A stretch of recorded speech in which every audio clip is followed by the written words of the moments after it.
Olá pessoal, tudo bem? Tudo na paz? Estamos reunidos para mais um bate-papo sobre casamento, sobre família. Nós temos conversado a partir do livro do Tim Keller, O Significado do Casamento. E no episódio de hoje, nesse podcast, nós vamos falar sobre a atitude de acolher o outro. O que implica acolher o outro? Será que tem a ver com anulação? Nós vamos entender isso à luz da palavra, né, meu amor? É isso aí, meu amor. E nós vamos ler o texto de Efésios, que é o que o capítulo traz para a gente, Efésios 5, os versículos 22 a 25, que diz: As mulheres sejam submissas a seu próprio marido, como ao Senhor, porque o marido é a cabeça da mulher, como também Cristo é a cabeça da igreja, sendo esse mesmo o salvador do corpo.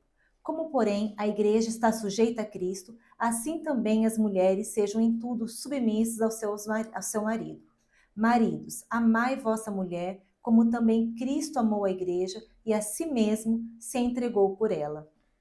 E aí, nesse capítulo, eles vão trazer um pouquinho sobre essas diferenças de papéis. Qual é o papel Uhum. da mulher? Qual é o papel do homem? Né? E dentro do casamento, e fora também, mas quando a gente vai para um casamento, essas diferenças, elas são inevitáveis, né? É Elas são verdade. gritantes muitas vezes, vamos dizer Sim, assim. sim. E aí o autor também vai trazer a questão que esses papéis, muitas vezes, a gente entende esses papéis, compreende esses papéis devido ao nosso histórico familiar, É. devido à sociedade que a gente está vivendo, o meu círculo de amigos, onde eu cresci, como eu fui educado, é que vai definindo qual é o meu papel como homem, qual é o meu papel como mulher. E aí também o cuidado que a gente tem que ter, queridos, em relação a isso, de orar a palavra, quando em Romanos, no capítulo 12, o versículo Isso mesmo. 2 diz: E não vos conformeis com este século, mas transformai-vos pela renovação da vossa mente, para que experimenteis qual seja a boa, agradável e perfeita vontade de Deus. Então a Bíblia ela é clara, nós não Uhum, podemos nos conformar. Às vezes eu uhum, cresci assim, eu uhum. aprendi dessa forma, foi o exemplo que eu tive dos meus pais, mas não significa que eu tenha que reproduzir, que eu tenha que É, viver assim. Deus pode transformar, né? Deus é. pode mudar. Isso é verdade também em relação àquilo que a gente vai recebendo através da TV, das mídias digitais, dos conselhos dos tantos YouTubers, Aham. influencers. A ideia nossa não é nos conformarmos e nem tentarmos escapar dessa realidade. John Stott ele fala sobre isso no livro Discípulo Radical. Nós não podemos sacrificar a santidade da igreja nos conformando com o mundo. Então, o que é que nós temos que fazer? Nós temos é que justamente cumprir esse texto Isso. que você leu, para que a palavra ela continue tendo essa autoridade na nossa vida. E falar de autoridade, a Cat, não é? A esposa do Tim Keller, ela diz que termos como autoridade, liderança, submissão e até mesmo os papéis diversos, eles são melhores entendidos por nós e aceitos quando nós partimos do princípio que se trata de uma instituição divina. Isso não foi inventado por um homem ou por uma Aham. mulher. Quem sabe por alguém exageradamente masculinizado ou por uma feminista. Não, isso foi declarado na palavra pelo próprio Deus. Sim. Então, quando eu olho para tudo isso e eu entendo que se foi Deus quem inventou dessa forma, quem criou dessa forma, é porque ele sabe o que fazer, ele é Sim. perfeito em seus atos. Esse texto mesmo que você leu diz isso, não só sobre não nos conformarmos, mas fala que quando nós temos essa atitude, nós experimentamos a boa, agradável e perfeita Perfeito. vontade de Deus. Significa que esses papéis, quando eles são praticados à luz da palavra, eles sim vão levar o casamento a um ambiente extremamente agradável, bom, prazeroso e por que não dizer perfeito? Perfeito não tem a ver com inerrância, mas tem a ver com um ambiente plenamente saudável, onde não só marido e mulher, mas os filhos também vão se desenvolver dessa forma. Né? Verdade. Ela coloca aqui, meu amor, nesse capítulo, que a masculinidade e a feminilidade não são secundárias. A questão do sexo é fundamental. E entender o que cada um traz de benefício, de atribuição, mas também de limitação, é fundamental para que o casal, de fato, se desenvolva dentro do propósito de Deus. Então, ela, inclusive, traz uma afirmação que talvez para nós aqui vai polemizar um pouco, mas que bom, né? Porque ela diz que Deus não cria ninguém neutro. Ela chega a afirmar o seguinte: em cada célula do nosso corpo existe ou XX ou o XY. Então, se o sexo ele ocupa o cerne da nossa natureza, desconsiderá-lo ou querer me levantar contra isso é, de fato, arrumar um problemão. Ela coloca ali que Deus não criou algo e depois decidiu ser homem ou ser mulher. Não, ele primeiro criou o homem com as suas características, Isso. depois criou a mulher com as Não suas se características. trata, não se trata de uma construção social. Se trata de um decreto divino. É claro que eu posso ter condicionamentos para lá ou para cá. Condicionamentos esses que nós não vamos entrar nesse mérito aqui, né? Mas condicionamentos esses que podem sim, desde o ventre, influenciar um ser para um desenvolvimento de uma sexualidade homoafetiva ou heteroafetiva, né? Esses condicionamentos, eles vêm na sequência, talvez já na tenra idade, mas dizer que fomos criados com esse formato, não. Nós fomos criados homem, fomos criados mulher, fomos dotados dessas atribuições e é muito mais fácil se render a isso, porque não fazê-lo é dar murro em ponta de faca. É mais ou menos isso que ela vai abordar aqui, né? O livro ele também traz algo muito lindo, que é o sentido que apesar dessas diferenças, Deus nos criou totalmente também iguais, absolutamente iguais, né? Porque fomos criados à imagem e semelhança dele, né? Iguais na dignidade, iguais na forma como ele nos ama.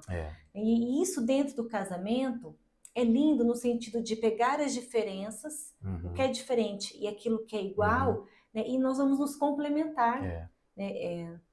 Casamento não é uma briga, não é uma disputa. Eles trazem aqui no livro a questão de sermos como um quebra-cabeça. É verdade. Que apesar das diferenças, nós nos complementamos, nós não estamos competindo, nós nos complementamos. Mas eu preciso ter essa consciência de que, de fato, nós somos semelhantes e iguais no que tange a dignidade e o valor, como você disse aí. Porque se eu tenho em relação a você esse entendimento, eu não vou ter dificuldade de respeitar quem você é. E você também, de igual forma, em relação à minha pessoa. O problema é quando quem está do lado de lá quer ser mais. Aí quem está do lado de cá começa a ver o sexo oposto com uma certa aversão, né? O problema também é quem está do lado de cá se sentir menos. Então, ela vai trabalhar esses desvios, tanto da masculinidade com as suas atribuições, quanto da feminilidade com as suas atribuições. E então, essas dificuldades de lidar com as diferenças, elas devem ser dirimidas nesse entendimento de quem é Deus e do relacionamento que existe desde todos os tempos das pessoas da Trindade. Ela fala aquilo que é conhecido no mundo teológico sobre a pericorese, que é a dança da Trindade. E como, de fato, Deus decidiu se revelar em três pessoas distintas, mas com exatamente a mesma essência. A Trindade já estava na criação.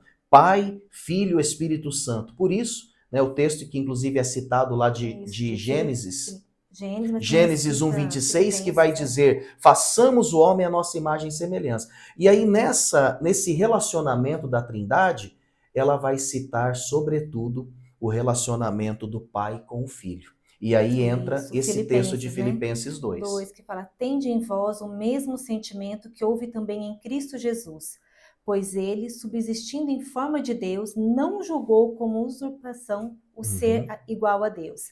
Antes, a si mesmo se esvaziou, assumindo a forma de servo, tornando-se em semelhança de homens e reconhecido em figura humana. A si mesmo se humilhou, tornando-se obediente até a morte e morte de cruz, pelo que também Deus o exaltou sobremaneira e lhe deu o nome que está acima de todo nome. Quer dizer, aí ela começa a trabalhar o princípio da submissão voluntária e da liderança amorosa e serva, né? Ou seja, o filho decide se submeter voluntariamente à vontade do pai e ele vive pela vontade do pai. Ele tem isso como propósito, ele não tem como propósito alimentar a sua própria necessidade. E o pai, por sua vez, faz o que com o filho? O pai exalta, o pai promove, né? Então, é fato que aqui temos uma dica preciosa. Sim. Por quê? Porque se eu recebo, como homem, uma submissão voluntária da minha esposa, eu tenho que ter, no mínimo, a dignidade de retribuir de forma a honrá-la. O problema é se a sua submissão alimentar mais o meu egoísmo, o meu egocentrismo. Hoje se tem falado muito sobre esse perfil narcisista. Uhum.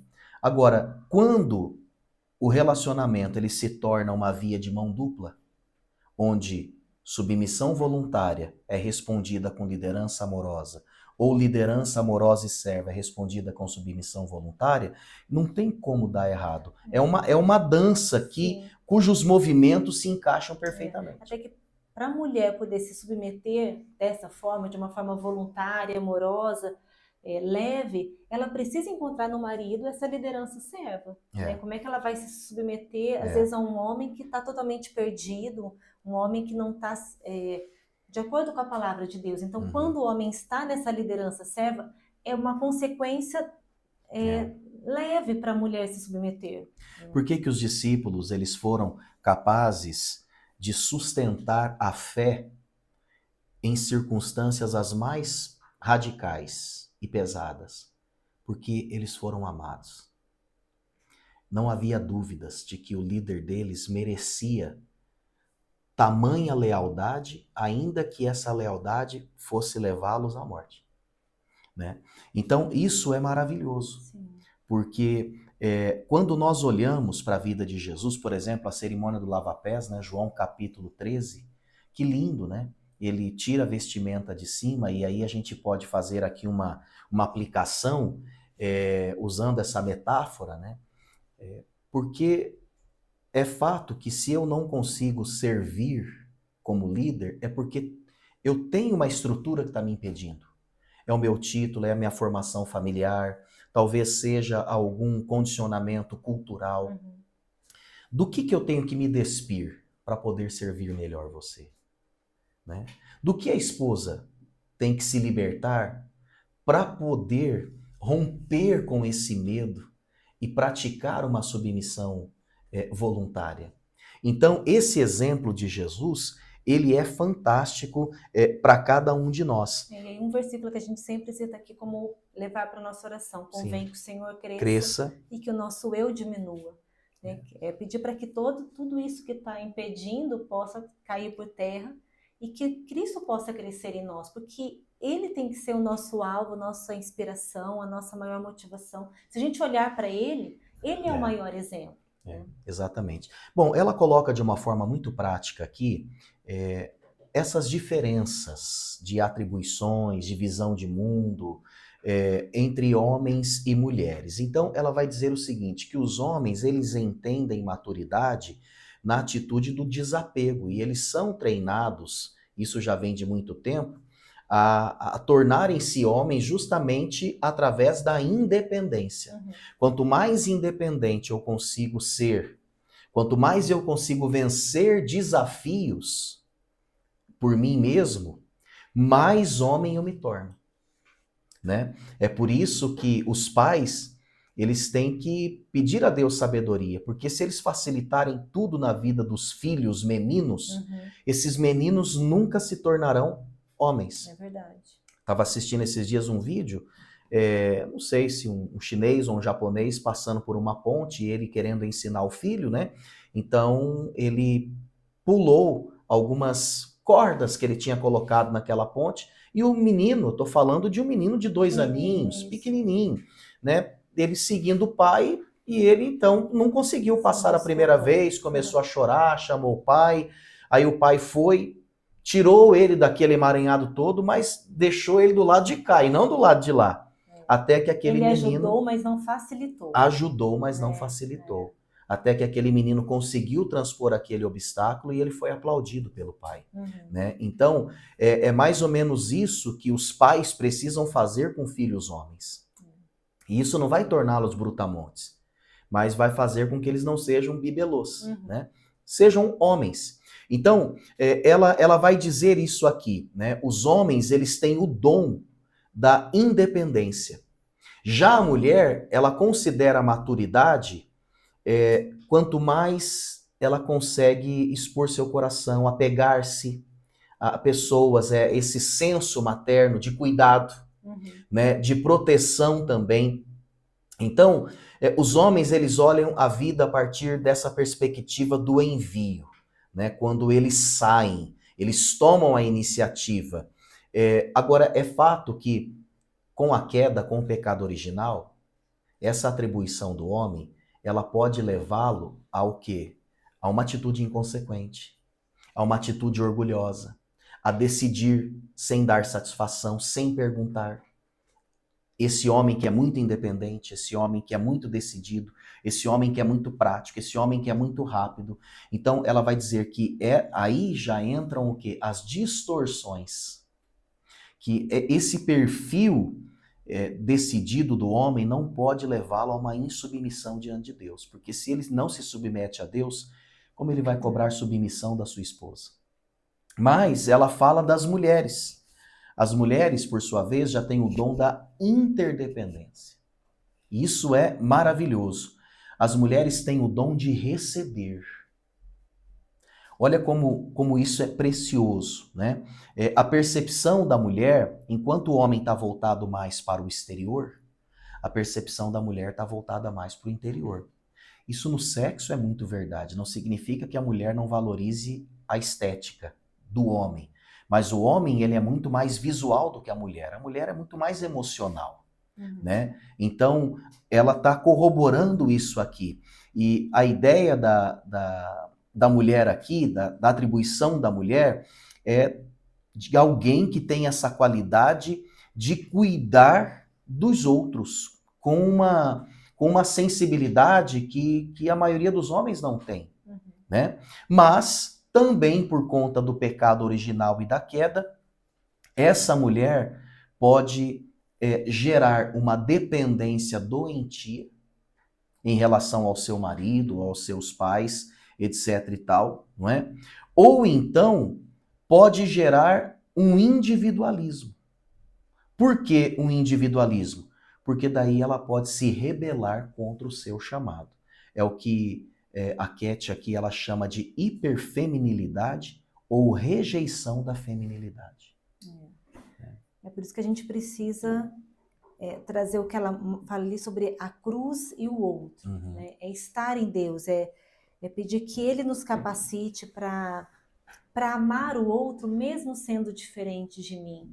Né? E que eu possa realmente viver o meu projeto original, aquilo que Deus me projetou para ser. E quando a gente encara esse assunto do acolhimento a partir da cruz, não tem nada mais profundo para falar de acolhimento do que cruz. Por quê? Porque se na cruz Jesus foi ultrajado, né?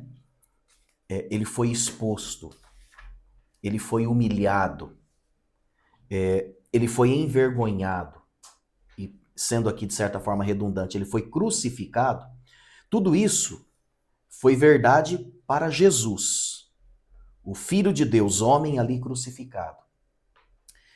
Mas a rejeição que a cruz representou para Jesus, para nós, meu amor, representou o quê? Acolhimento. Porque ele pega toda essa parte negativa. Aliás, ele na cruz aplacou a ira de Deus contra o pecado e contra o pecador, para que nós não recebêssemos, para que nós não bebêssemos desse cálice, né? Então, a cruz para Jesus foi rejeição, mas para nós foi acolhimento. Ali nós fomos atraídos, ali nós fomos acolhidos, ali nós recebemos de algo que não merecíamos. Ali, para nós, foi uma demonstração maior da graça, desse favor imerecido. Então, a cruz, ela faz a gente pensar no tema do acolhimento, não dentro da justiça humana, daquilo que é meritocracia. Ela faz daquilo que é proporcional, eu dou o que eu recebo. Não. Esse acolhimento, ele também tem que ser visto numa perspectiva espiritual, de fazer pela fé com o outro aquilo que o outro não merece. Mas porque eu tenho a perspectiva daquilo que Cristo fez por mim, mesmo eu não sendo merecedor, não é isso? Ele é o nosso exemplo. Né? Ele é o nosso exemplo. E aí tem uma parte que nós separamos aqui do livro que diz: essa é uma parte da glória do casamento em sua concepção bíblica. Duas pessoas de sexos diferentes assumem o compromisso e fazem o sacrifício necessário para acolher o outro. Então é assumir o compromisso para fazer dar certo. Não significa que vai ser fácil, né? Mas eu assumo um compromisso de olhar para o outro com o olhar de Cristo, com o olhar da graça, com o olhar de amor, de compaixão. O lar, ele precisa ser esse espaço de acolhimento, né? E é fato que a gente não vai resolver as coisas do casal pegando as roupas e indo dormir na casa dos pais, né? Não pode ser um ambiente de repulsa, onde alguém quer sair ou alguém está expulsando um outro alguém, né? Quando isso acontece é porque o relacionamento já perdeu, já se distanciou demais do seu propósito original, né?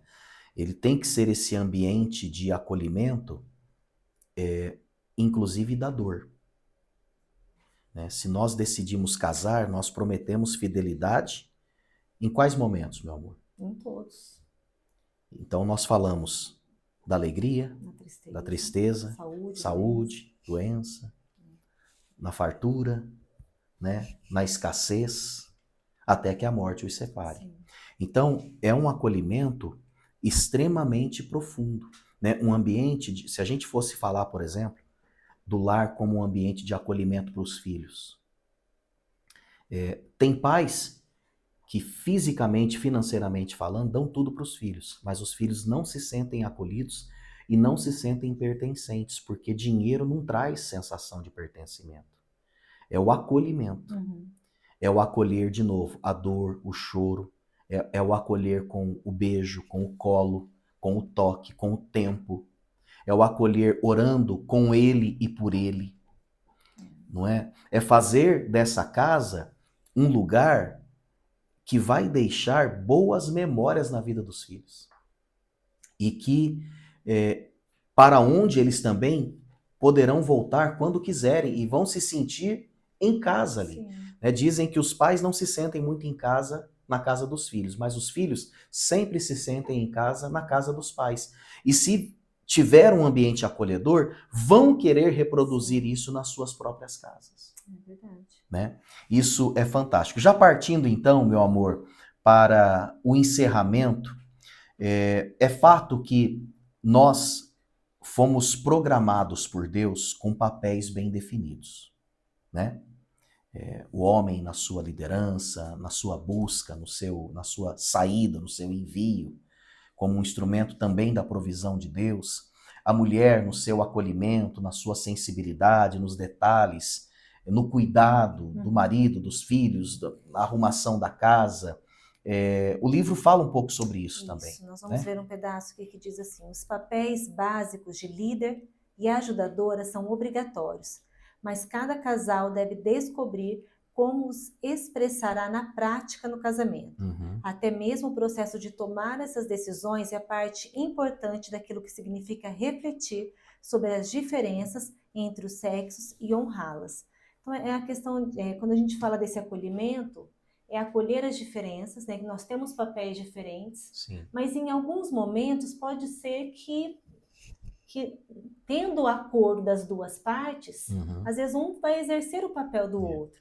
Mas aí também ter esse acolhimento de não julgar, de não pressionar, de não menosprezar o outro, Uhum. por às vezes estar exercendo um papel É. diferente, né? Isso é tão extraordinário que a pessoa, quando ela é bem resolvida em Deus, se ela está conectada com a sua essência, ela não vai ter nenhum problema de passar pelo papel do outro se for necessário, Como uma forma de ajudar, como uma né? forma de De ajudar. crescerem juntos. Agora, se eu não estou seguro no meu papel, eu não vou querer fazer o É seu. verdade. Eu vou achar que é demérito, que é diminuição, Uhum.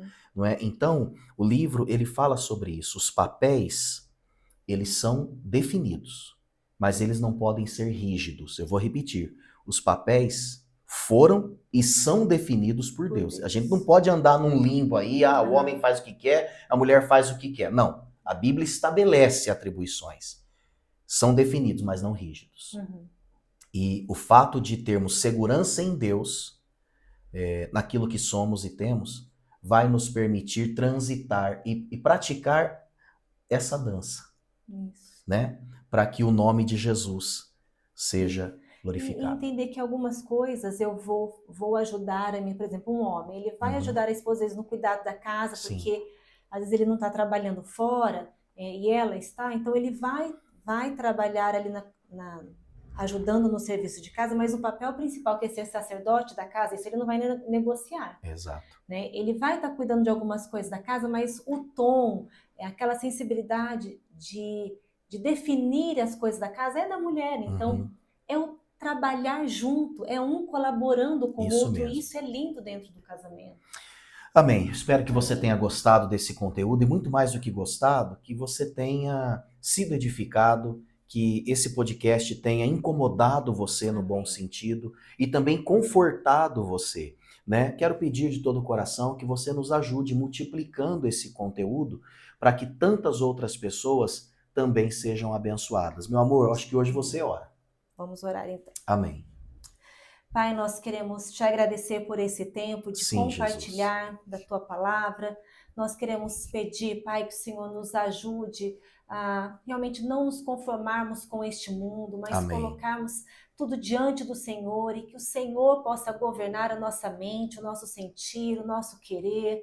Eu oro, Pai, para que cada vida que está nos ouvindo, que nós possamos Oh, meu entender qual é o Deus. nosso papel, Pai, qual é aquilo que o Senhor nos projetou realmente para ser no projeto original, e que nós possamos exercer com amor, com alegria, que nós possamos fazer, Pai, submissos à Tua vontade em primeiro lugar, Sim, que o Pai. Senhor nos capacite para realmente fazer da nossa casa, do nosso lar, um lugar de amor, de Amém. acolhimento, Pai, em Amém. nome do Senhor Jesus, que haja paz dentro dos lares, que realmente as famílias possam viver nesse compartilhar, um ajudando o outro, um sendo o suporte do outro, e Amém. que todos dentro da casa possam estar em primeiro lugar buscando a tua vontade, o teu querer, Pai. Amém, Senhor. Nós declaramos a bênção do Senhor sobre cada família que está nos ouvindo. Nós oramos no precioso nome de Jesus. Amém. Amém. Amém. Amém. Deus abençoe, meus queridos. Fiquem com Deus.